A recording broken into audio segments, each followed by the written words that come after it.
Angel Rebo, known as the CEO Confidant. Is an influencer, international TV host, public speaker, CEO consultant, board member, and philanthropist.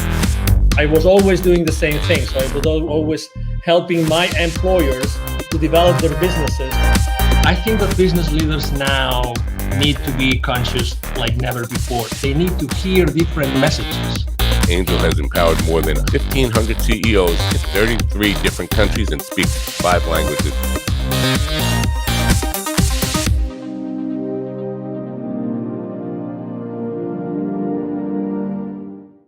Hello, everybody. This is Angel Rebo, the CEO Confidant, with another show of the CEO Confidant TV. And we are here today again with Mr. Neville Joffe, the executive educator. Hi, Neville. How are you? Good. How are you, Angel? Good to see you. Good to see you. So just to put things in reference so that you know, Neville is an executive trainer, executive educator. He's trained more than 20,000 C-level executives and business operators in large corporations for the last 25 years. I'm talking about companies like Hallmark Cards, Campbell's Soup, Constellation Brands, and many others.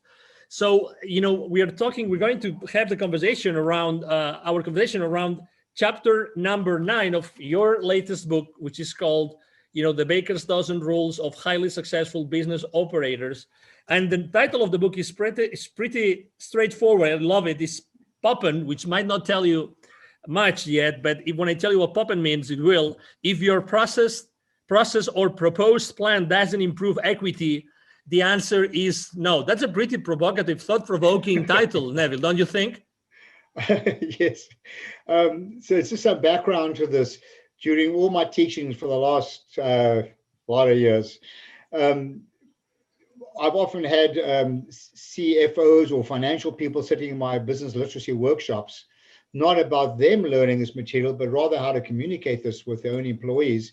And I used to hand out a certificate, I still do actually, hand out a certificate of Poppen to say if your process or proposed plan does not improve equity, the answer is no. I see the CFOs pasting this to their door. Right. So if somebody were to walk in and ask for more budget or ask for another resource, they point to the certificate on or this document on their door and say, if you cannot explain to me how what you're requesting improves equity or EBITDA, depends how you use the E, go back to the drawing board and come back to me with a business plan or a reasonable explanation. Because people are so used to asking for things without actually justifying the financial implications of what they're asking for, or understand that they shouldn't be looking at numbers in isolation, which is another chapter of the book. Don't examine numbers in isolation. Understand the touch points. Right. Or this financial decision that you've now made.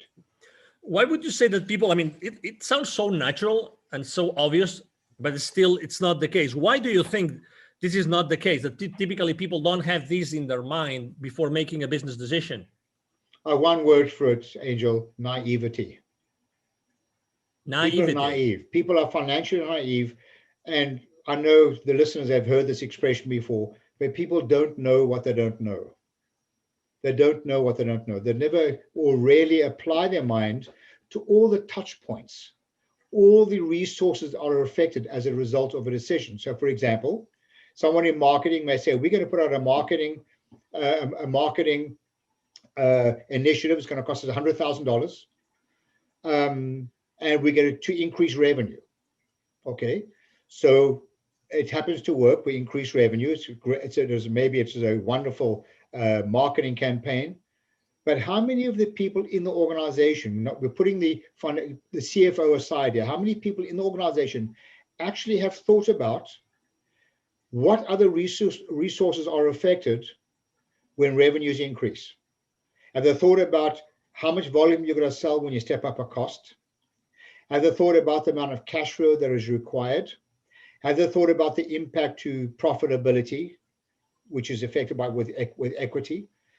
So in the absence of everybody understand the financial implications of these decisions, these people are working in a vacuum, examining numbers in isolation, which is another chapter. Don't examine numbers in isolation.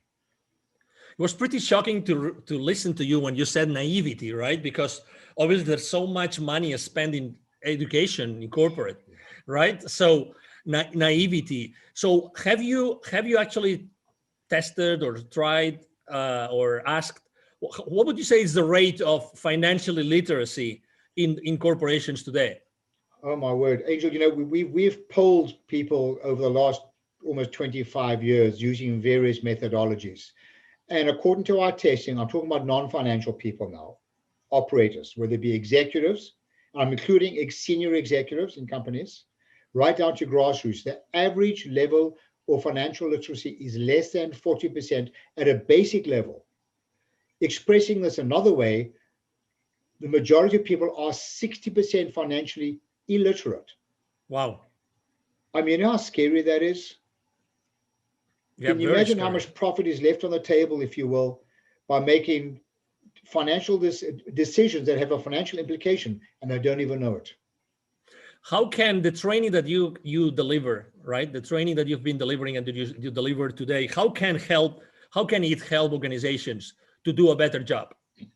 So if you look at the framework on the top corner of my screen, you'll see that it says sustainable profits and cash flow. That's the reason why we're in business. It should drive sustainable profits and cash flow. Your investors don't really care that much about what we do. They really care about profits and cash flow in the end. But to do that, nobody can do it alone. So the objective of our education programs is to help.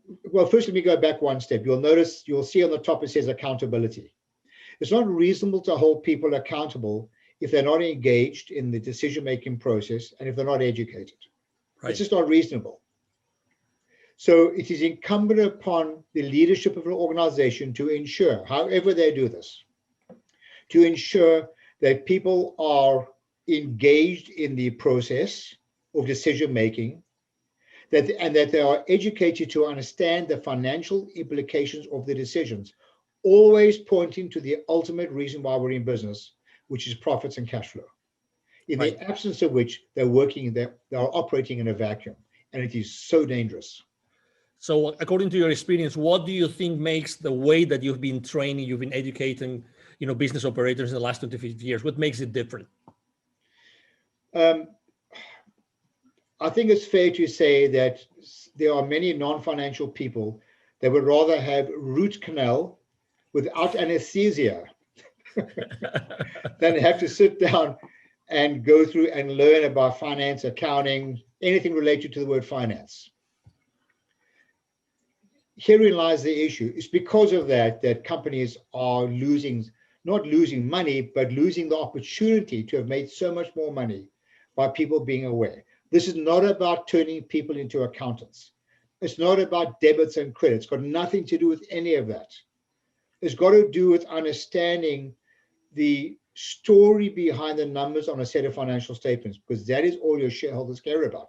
That is the scorecard that will tell them success or failure of a business.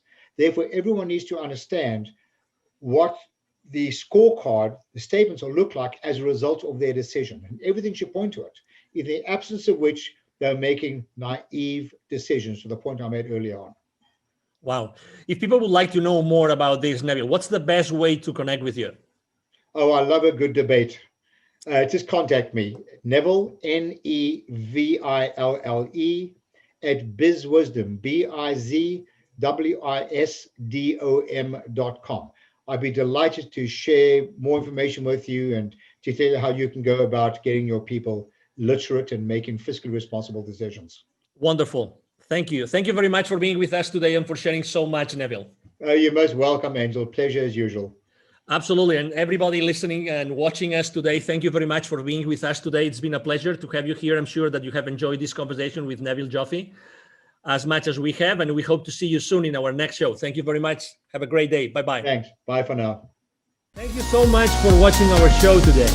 The entire team of the CEO Confidant appreciates your time and attention. If you think that you are a good fit for the CEO Confidant TV, please connect with us on LinkedIn. We hope that you enjoyed today's show as much as we did. See you soon. Angel Ribo, the CEO Confidant.